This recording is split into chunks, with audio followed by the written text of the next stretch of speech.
Thank you very much. In your company, I always feel good. So, Mr. Hardeep Singh Puri has a glittering career in the Indian Foreign Service. I start doing the CV, I think much of the time will get consumed. But he's had experience across ministries when he was a bureaucrat, and he's also worked in the Defense Ministry. He has been the permanent representative of India to the United Nations and has been the minister in the Modi cabinet now, second term running. So thank you, sir, for making time. As Petroleum Minister, you have a lot at hand. But I'll come straight to the point. We have a new president in the United States, and his election has made an impact on the energy sector. How do you assess it from an Indian standpoint? Well, first and foremost, the election of a president in the United States, which is the world's largest economy and the largest economy by far. I mean, there is another economy which is also very large, but if you look at the technology sector, if you look at the innovation index, the United States is the world's leading economy. And I'm not going by trillions of dollars of GDP. I think in a democracy of that kind, that's a celebration of democracy. And I think the first submission I would make to you is that the Americans have not only selected a president, but they've also provided what I would call by any yardstick a decisive mandate. They have elected a president, they have a majority in the Senate and the House. Now, Pranab, that doesn't come easily in American history. So the incoming president will have a far greater degree of maneuverability in terms of governance than I think many of his predecessors in office. That's my first submission. What does that mean for, and I want to resist the temptation, this is good for India, this is not so good for someone else. I don't fall in that bracket of soothsayers. All I can tell you is that insofar as the energy sector is concerned, I think the president-elect has been very consistent throughout his political career on what he or where he views himself. And consequently, some people have called him a climate skeptic, they've gone even further. But I think he's on record. During the campaign, Pranab, he referred to fossil fuel crude oil as liquid gold. And even before the election took place, I happened to be in Houston for Gas Tech. And the previous evening, the former president, George W., had addressed a gathering. I was not there, I was still in transit. And everyone told me that irrespective of the outcome of the US elections, no matter which way it had gone, the US currently or then was producing 13 million barrels of oil a day, and everyone expected that they'll produce another 1 million barrels of oil. They expected then. Today, with a Trump victory, you can be sure that's going to happen. So, in other words, my first submission to you is more and more energy from the United States is going to come on the market. India-US bilateral trade is about $200 billion annually. I think we have a potential of doing $500 billion. And Pranab, I think we are buying $20 billion of energy. I expect more US energy across the spectrum, whether it's gas to Europe or etc., going to come up. Is that good or bad? From where I sit, I think it's very good. Because I'm one of those who want more energy to come. Look, I have never believed, and I say this to you out of my sense of commitment and friendship. I have said it to you many times earlier when you were not on record.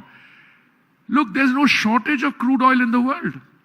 There's more than enough. We were producing 104 million barrels a day for consumption. One producers group cut back about 5 million barrels a day. And they expected that by cutting down 5 million barrels a day, price would go up. It didn't. Despite the production cutbacks, despite the global turbulence in Russia, Ukraine, and the Middle East, the price is still, what, 72, 73? So if more oil comes on the market, one part of me, I mean, this is a larger part of me. Two of my companies don't agree with this because they are also producers and refiners and exporters. But I think I see oil crossing that $70 a barrel figure and coming down. I think it's very good for India and it's good for the world. So does that mean you will go ahead with those reforms of market linking our oil pump prices also to? I know where that strain of thought is coming from. I think the good news, Pranav, is that we are one of the few countries, perhaps the only country in the world, where prices at the retail outlet have actually come down in 3 years. No, what is the good news? I mean, I just so happen to have been associated with this ministry for 3 years. I mean, in the earlier years, I've done urban affairs for 7 years, 2 years of civil aviation and commerce. Look, if you can, as a democratically elected government, which the Honorable Prime Minister has done with great aplomb, if you can ensure that there is no shortage of supply, that you've got affordability and you've got green transition, sustainability, that's a big achievement. But in addition to that, he is ensured under affordability, prices actually come down. Now, your question is, will prices at the retail point come down? First of all, I think good news is they haven't gone up. Now, secondly, what constitutes the price at the retail point? Cost of production? I think that is going to come down if my hypothesis and your and my hypothesis is correct. The second point, Pranav, is cost of transportation. If global turbulence increases, what happens? Because there's a strong element of freight and insurance in that. Now, if instead of bringing it by a straight route, say some trade route is closed, you have to come for a longer route, the freight cost will go up, insurance cost will go up. I hope that doesn't happen. And finally, you've got things like central taxation. PM has reduced the price on 3 occasions, November 21, May 22, and once just before 2 rupees, which means the BJP has done whatever it can. BJP states reduced their VAT. Congress-ruled states have not reduced their VAT, some of them increased. If the first 3 remain constant and we don't have any turbulence, I think you don't have to be a betting man to say, yes, in the foreseeable future, prices could come down.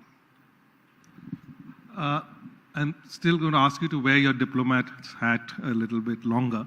How do you see Donald Trump's, a lot has been written about, how will he impact the 2 conflict zones, which have a direct bearing on the oil market as well? How do you think that's going to play out? I'm just asking, particularly in the Middle East. I thought we had an agreement with him that those MEA questions you would address to Dr. Jaishankar. But now, since in front of an audience you asked me, I have to reply. But my disclaimer is that it's not something I would have wanted to do. Look, I think the president-elect is very clear from day one that he wants these conflicts to come to the winding up phase. The first conflict that you referred to, which many in the last few months had already started referring to as a frozen conflict, which means it's going to go on and on. I was in ADIPEC recently, which is a major energy meet, and all the energy company chiefs I'm meeting, they're already talking about a wind down. Now, whether that wind down cause effect, maybe something else. But I think everyone is expecting that the Russia-Ukraine issue also will be resolved. I have a reasonably good idea why I think it will come down, but those are personal thoughts. I don't think I should share them here. I think there's no appetite for war. To that extent, the Prime Minister's call for diplomacy, peace, which he has been consistent on last 2 years plus, I think that is now beginning with the newly elected president. I think from whatever I've seen of the president-elect in terms of campaign statement, I think it'll have a very positive effect in terms of winding down. That's an expectation. In the Middle East, I've never really understood this because I don't know how it's gone on longer than I expected. There was a point of view that some parties to it were going to leverage this till the elections, etc. But again, and with all the disclaimers I can put in, my personal view is that both these conflicts will see winding down. Your supply routes which come from the Middle East, you think? Well, that's one route, but that's one route, and some of the other oil is passing through there also. So I would like to draw strength from an early resolution of these things. Some of the actions are not of state parties. About the state parties, you can turn around and say, they're all responsible people. They don't want a conflagration to take place. And therefore, but some of them are non-state parties. The Houthis, for instance, they're non-state parties. There are other non-state parties. Now, I read a statement somewhere that they have decided that they will not attack. Then being a cynic, I mean, that comes along with diplomacy, that you try to also say, all right, that's what does it actually mean? No, I'm hoping that even the non-state actors will tone down and realize that maybe the day of an eye for an eye, etc., is perhaps best put a pause button on that for a while. Now, renewables, I mean, we have our own targets and our own commitments. Obviously, you just said Trump has often been referred to as the climate skeptic. Do you think Trump 2.0 will be a different approach to renewables by any chance? I don't think so. I don't think Trump 2.0 will be negative for renewables. I am not saying that. I think what will happen is that the restraint on extracting and exporting energy was not there even in the Biden administration. As I mentioned to you, Pranab, they were already extracting 13 million barrels a day. What I'm saying is that they'll extract another 1 million barrels. Will the green hydrogen story, which emanates from the United States, will that slow down? I don't think so. I think that will go hand in hand. There are some things that the market and technology produce. That will carry on. Insofar as our story on alternates is concerned, it's a very good story. I mean, biofuels blending, which was at 1.4% in 2014. I think last month we did 16.9%. We had a target of 20% blending by ethanol completion year, October of 2030. We have brought it down to 2025. Our compressed biogas, I'm so happy to see private sector entities now entering into the biogas market. All areas. Green hydrogen is a very good success story in India. I mean, I think one of our entities has just floated a major tender for green hydrogen in one of our refineries.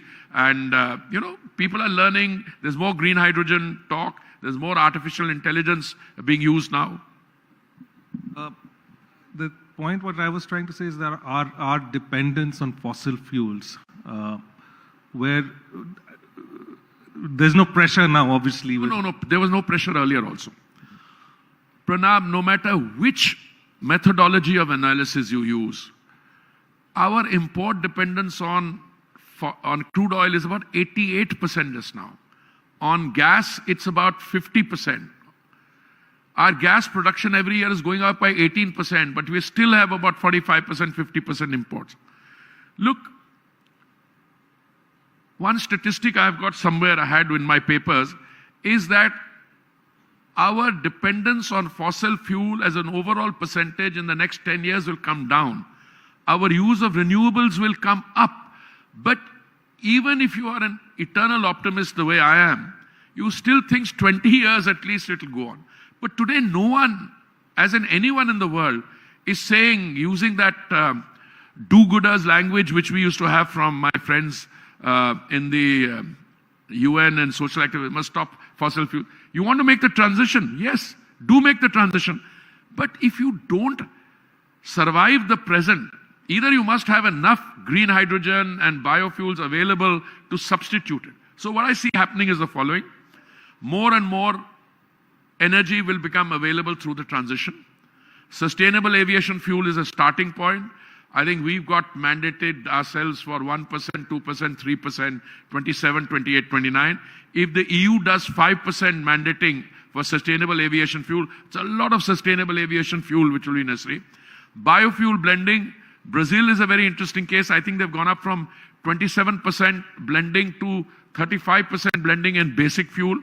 We have not done 20% yet, but we have a target of 20%. I think we are already talking about what the post 20% scenario will look like. CBG, again. So we will accelerate, but no one is, I very carefully study the forecasts of the major oil majors in the world. No one is saying that crude oil is going to go away. All they're saying is accelerate the transition. Correct me if I'm wrong, hasn't our import dependency grown, not reduced at the rate that we would have expected? Because the economy is growing. You see, E&P, I mean, it's an open secret. It has a very long gestation period. If you take a decision on E&P today, it will start resonating 3, 5, 7 years from now. Now, up to a certain point, at the start of the Modi tenure, we had given up on E&P. So then they took this decision. Some recent decisions that the Prime Minister has taken are extremely productive. Point one, freeing about, we have a total of 3.5 million square kilometers of sedimentary basin. 1 million square kilometers was no-go area. Why? Well, DRDO objected, Navy objected, Coast Guard objected, everybody was objecting.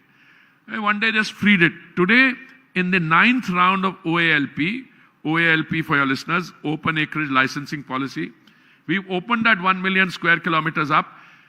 Pranab, 38% of the bids which have come in are in that in that no-go area. Secondly, this time for the first time, thanks to our tweaking policy, we've got 2.4, 2.5 bids per bid. Earlier bids hi nahi aate the because you had closed the whole area. So there is a sea change taking place. Foreign bidders, foreign investors? Yes, absolutely also. Now the 10th round, now our approach has changed. I sit with the foreign companies and ask them, tell me, what is it that you require in terms of tweaking? So they told us. You have an amendment which is... Yeah, exactly. So I went to the cabinet, got the cabinet approval, and in the next session of parliament starting later this month, we will get that passed into law. And then in the 10th round of the OALP, I expect it to be much higher even than that. Now coming to gas, it's a controlled item at the end of the day.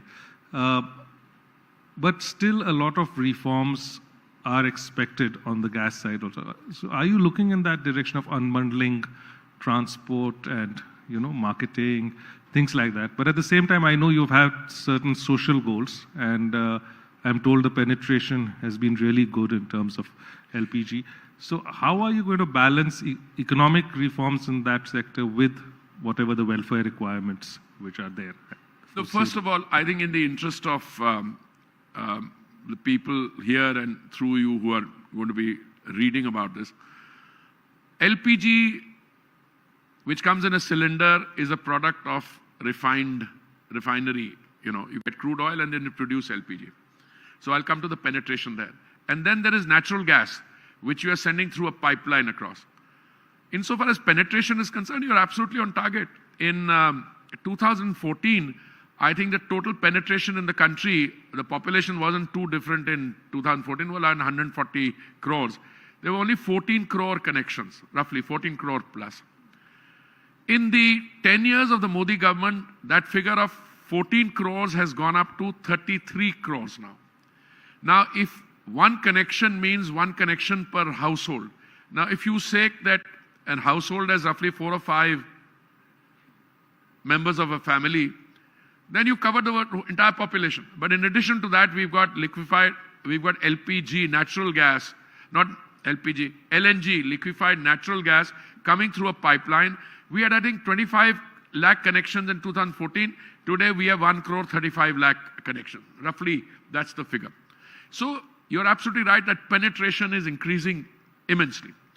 But I want to make another point. We introduced a scheme called Ujjwala, which in my predecessor's time, 2016, where some segments of our population, according to a criteria, and I think there are 12 or 14 points in that criteria, economically weaker section, below poverty line, roughly in that category.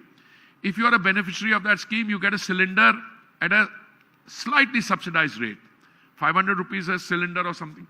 Now, the benefit of that is not just to the person who's receiving you get a free cooktop, and you can get up to 12 cylinders in a year free, but a normal family doesn't use more than 4. So 4 cylinders are being made available. Now what happens?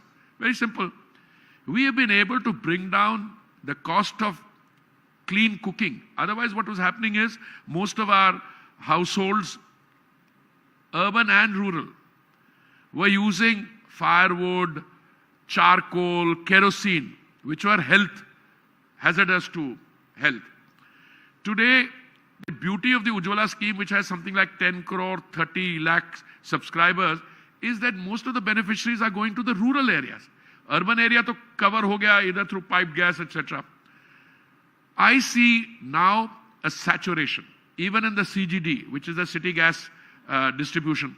We've covered the entire length and breadth of the country. I know pipeline hasn't got to everywhere because there's a time lag between you're taking a decision today and the pipeline becoming operative.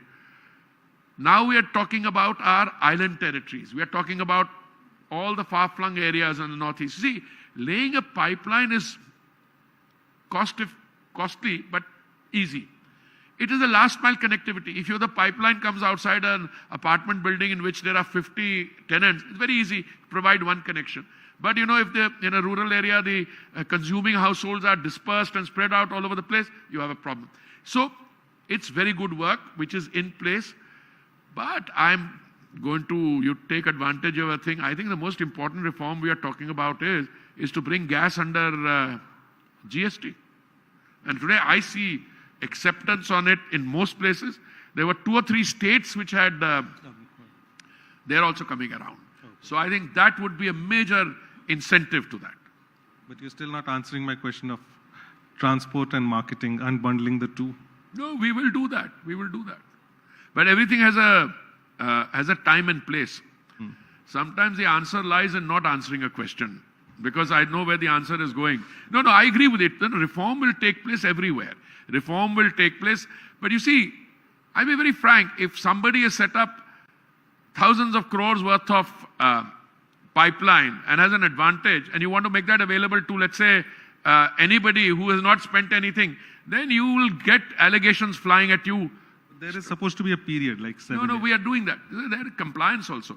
When you set up a new law, etc., some of the measures, punitive measures are very light. So a lot of compliance took longer in coming. But we are in the process of coming to grips with all that. Exclusivity, which is the other side of the story in terms of... No, you see, it's like this. Your objectives should be clear. Objectives should be clear and you should also avoid free riders. Objectives are clear to take it to every consumer, take it at the most affordable prices, and the Prime Minister has achieved that. I mean, the fact that you can provide clean cooking fuel. By the way, there also the success story. And when I went to Brazil, I found that there was so much receptivity to this that the Brazilian minister and I will be jointly hosting a ministerial discussion at the next edition of the IEW, India Energy Week in February.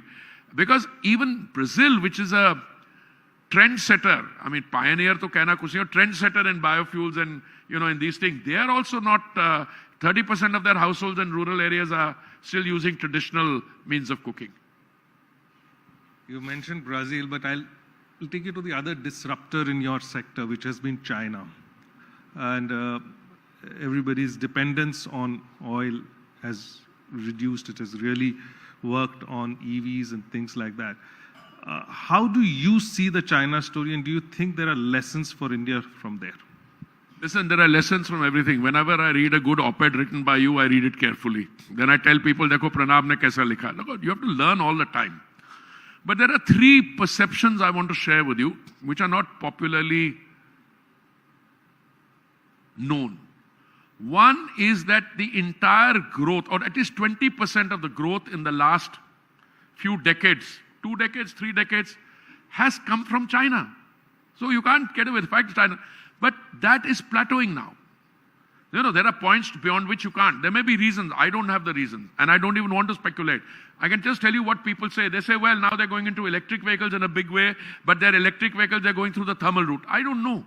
But today, that growth pull which you saw in the last several decades, 20% of the growth came from China. That's no longer there. That growth is coming from India now. Point 1. Make no mistake on it.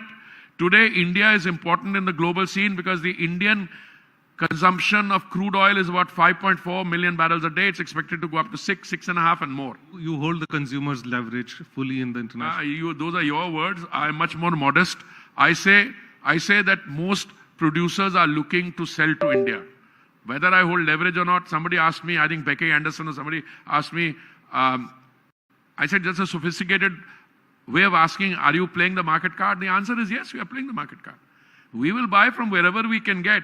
Earlier, our refineries could only take about 93 kinds of crude. Today, they have been reconfigured. They can take 200. Let me rephrase that. This card or this leverage, have you played it and tried it out, and has it delivered good results? Of course, it's delivering on a daily basis, but I don't do it. The market does it.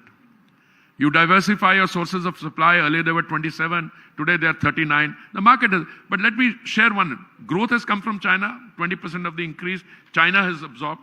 Number two, there is more crude oil production today in the Western Hemisphere. By Western Hemisphere, I mean Brazil, Guyana, Canada, and the US, than the points closer to home, which is making a very big statement. And third, that the refining capacity in the world today, India is a very big growth story. Today we've got 258.7 million metric tons per annum, going up to 310 million metric tons per annum. Today you're actually having a brainstorming discussion. Do we take it to 400 or to 450?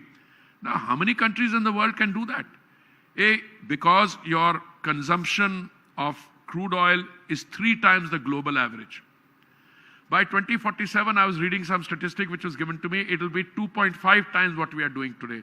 So if you are consuming, let's say 5.4 or 5.5 million barrels of crude, in 2047, it will be more of energy. Now, how much of it can you get from renewables, from this thing?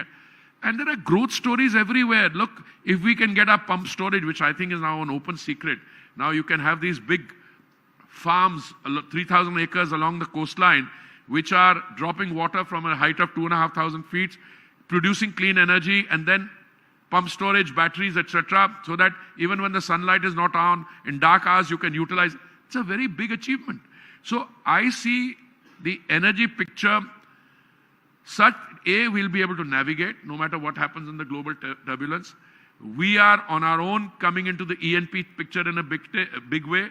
Number 3, our transition stories are standing on their own. Sir, the one thing which we have seen, I'm just going, in the power sector, for instance, we've seen, when we look at our neighborhood, through power transmission lines, etc., we have created some sort of dependencies among our neighbors. Do you think it's possible one can do that in your sector, be it through gas or in any other way? Yes, you can. So what is your thoughts, and No, are you working towards it in any way? No, it's the mark. You see, there are 3 things. One is a government policy which is conducive, which sets a benign overall ecosystem. That is happening. You're making changes all the time. I mean, in the last few months, if I say that 1 million square kilometers of area which was totally thrown open. I mean, it's happening in other areas too. There was a point at which we were not willing to go down the drone story because of security concerns. Then suddenly you opened it out. I mean, the choice was either you open up and become a global hub for drone technology, and we did it. Then this new law which we are bringing into place, sudden stepping up on E&P, this emphasis on green hydrogen. You know, when I went to IEW, 2nd edition, which was in Goa, the Honorable Prime Minister went to the BPCL stall, which was, they had an electrolyzer utilized in collaboration with the Bhabha Atomic Research Center. You know, because in submarines you use, you need to, you know, on a submerged platform, you need to split water in order to get clean air. They've used that technology to produce an electrolyzer. Yesterday I was somewhere, Bangalore, and I find HPCL has made a electrolyzer. They're fascinating advances in technology. But more than that, look at government action. 19,700 crores was provided in terms of budgetary provisioning for electrolyzers. And it's fully subscribed. Green hydrogen, the government was divided into 6 areas because, you know, everybody wants to use green hydrogen. Railways want to use green hydrogen. Steel sector wants to use it. We want to use it for our refineries. So these are steps we are taking. When they all add up, they point a picture of innovation and reform, including from the government.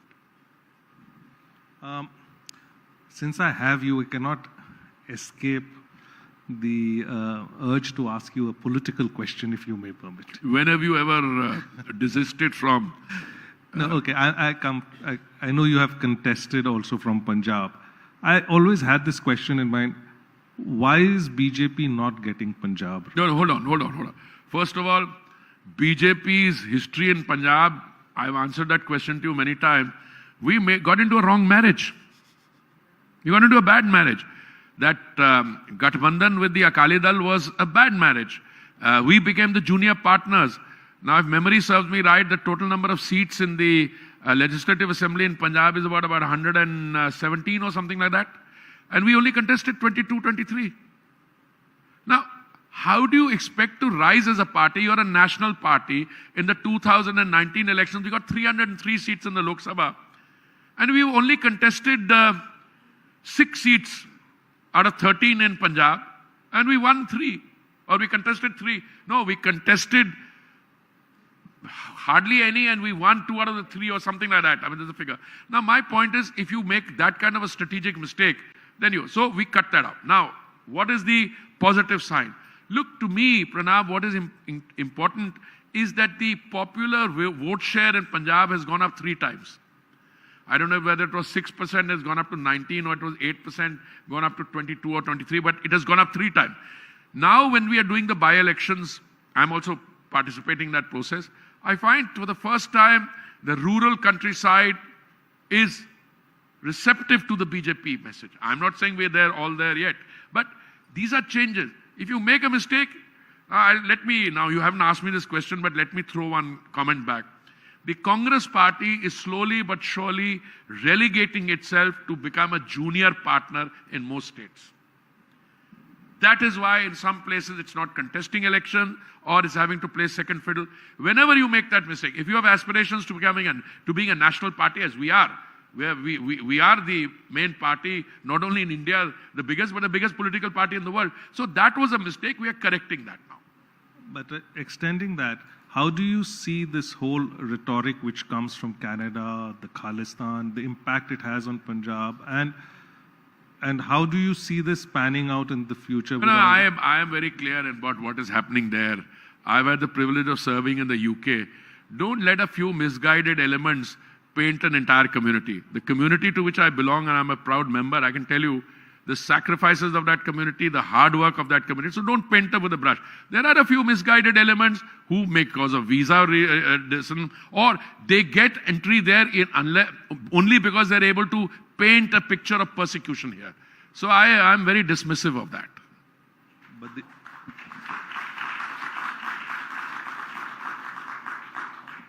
do you see the impact it has had on Indo-Canadian relations? In India-Canada relationship. Anyway, is it an unrepairable state at the moment? No, look, I'll tell you something. You want to further define that question? India-Canada relationship, you want to say under Trudeau, in India-Canada relationship. These are Jaishankar questions. You should ask him, call him and ask him. I mean, I'll probably give you more forceful answers because I know a little more about the ground situation. Look, bilateral relations between countries will become a zero-sum game unless you get to the business. It takes 2 to tango. There's nothing that I've seen positive from the other side. I was a witness. I went to the Kanishka Memorial when I was Civil Aviation Minister. They brought a full plane down through a terrorist action. And no action was taken against the perpetrator of that. Then after that you had, it's very easy. When I was Deputy High Commissioner in London, I'm trying to digress deliberately. I should tell my friends in the FCO, the Foreign and Commonwealth Office, I used to say, all this talk about democratic freedoms, one day they're going to bite you somewhere. Hillary Clinton famously said that, if you allow vipers in your backyard, those vipers will bite you one day. What is happening there? Now they've had to change their visa policy also, etc.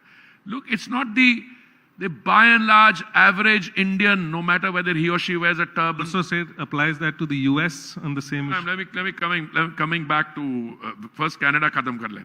So what happens is whether you are a Sikh or a Hindu, I'm a very proud Sikh married to a Hindu, but they are hardworking people. They went there to better their lives, etc. But some of the element that has been imported there is gone there for the wrong reasons. Okay, so I am saying that at the end of the day, they do themselves great injustice through behavior like this. And governments have to be clear as to where diplomatic propriety and these things stand. As I said, I can elaborate, but I will leave you that session for Mr. Jaishankar and you. Anyhow, sir, thank you so much for your time. And if you've answered all questions very candidly, but to sort of finish it off, how do you see your sector evolving over the next decade or so? Where do you see India on the global map when it comes in a global energy map? Energy map. Look, the sector is already providing, I think, something close to 19% of the government's revenue. 19%. I see India becoming a very important, it's already a very important regional player, a very important global player in terms of refining capacity, in terms of green energy, and I think two of our companies are already major exporters out to different places in the world. I see that becoming more pronounced. I don't know how to put a figure on it, but come say the journey between 2030 and 2040, when India is on its way to becoming from a 4 to a $10 trillion economy to a $20+ trillion economy, energy will be a very important component of that, and green energy will be, I think, the defining characteristic. And do you still see it dominated by big players, state players? Do you see roles for startups, smaller players? Even if you look at the big players, if you look at the senior management of the big players, they're all Indian, or most of them are Indians. If you look at the capacity building centers that they are making here, so one of them has 30,000 people working, the other. So I would not worry about the nationality in terms of the passport stamp. I would say there is a lot of integration taking place. I once drew up a list of major CEOs of Indian origin in the US, Pranab, and I sent this to my, I had a discussion with Lakshmi, and she said, you missed out the head of, which one is it, Honeywell or something? Honeywell, he said, you left him out, Vimal Kapoor, he's also a CEO. So they're Indian origin, Indian passport holder, I don't know. But even the big companies, when you got, by the way, BP, the day I came back from a 10-day trip in around the US and Brazil, I hosted the entire BP board for dinner at home. You see the integration that is taking place in India, the capacity building, all that. So India will become even more prominent in that. On that note, sir, thank you so much for your time. Thank you very much. Thank you.